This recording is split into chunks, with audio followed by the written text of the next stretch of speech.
যে দেশটা একসময় শান্ত হিমালয়ের ছায়ায় নিঃশ্বাস নিত, আজ সেখানে রক্ত, আগুন আর কান্নার স্মৃতি ভেসে বেড়াচ্ছে। আর সেই ধ্বংসস্তূপের ভেতর থেকে উঠে এলেন এক সাহসী নারী, সুশীলা কার্কি। নেপাল, ২০২৫ সালের সেপ্টেম্বর। সামাজিক যোগাযোগ মাধ্যম বন্ধ, দুর্নীতি, বেকারত্ব আর অবহেলিত তরুণ প্রজন্ম সব কিছুর প্রতিবাদে রাস্তায় নেমেছিল হাজারো যুবক। পুলিশের গুলি, কাঁদানো গ্যাস আর সংঘর্ষে মুহূর্তেই রক্তাক্ত হল কাঠমান্ডুর রাজপথ। মাত্র কয়েকদিনে প্রাণ গেল অন্তত ৫১ জনের, আহত হল হাজারেরও বেশি। এই মৃতদের ভেতরেই ছিলেন ২১ জন তরুণ বিক্ষোভকারী, যাদের স্বপ্ন ছিল শুধু একটা ভালো দেশের। পুলিশের ৩ সদস্য প্রাণ হারালেন দায়িত্ব পালনের সময়। আর কারাগারের ভেতর বিশৃঙ্খলার আগুনে মারা গেলেন বন্দী ও সাধারণ মানুষও। রাজপথের এক কোণে বসে কাঁদছিলেন এক মা, তার ছেলে ফিরবে না আর।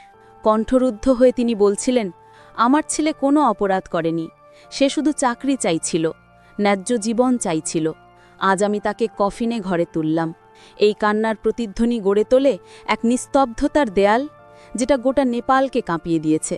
কাঠমান্ডুর রাস্তায় তখন আগুনের কালো ধোঁয়া, সেনাদের টহল, মানুষের চোখে আতঙ্ক, গ্রামগুলোতে শোকের নিস্তব্ধতা। শ্মশানঘাটে জ্বলছে চিতার আগুন, আর ভেসে আসছে প্রিয়জন হারানোর আর্তনাদ। ঠিক এই অন্ধকার সময়েই সামনে আসেন এক দৃঢ় চেতা নারী, সুশীলা কার্কি।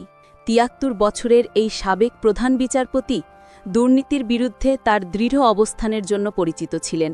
রাজনৈতিক কোনো অতীত না থাকা সত্ত্বেও জনগণের বিশ্বাসের জায়গা হয়ে উঠলেন তিনি। প্রেসিডেন্টের ঘোষণায় তিনি শপথ নিলেন অন্তর্বর্তী সরকারের প্রধানমন্ত্রী হিসেবে। এই গল্প শুধু নেপালের নয়, এটা আমাদের সবার শিক্ষা।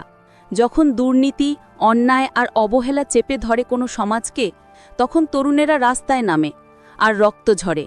কিন্তু পরিবর্তনের পথ আসতে পারে একজন সৎ, নির্ভীক মানুষের হাত ধরে।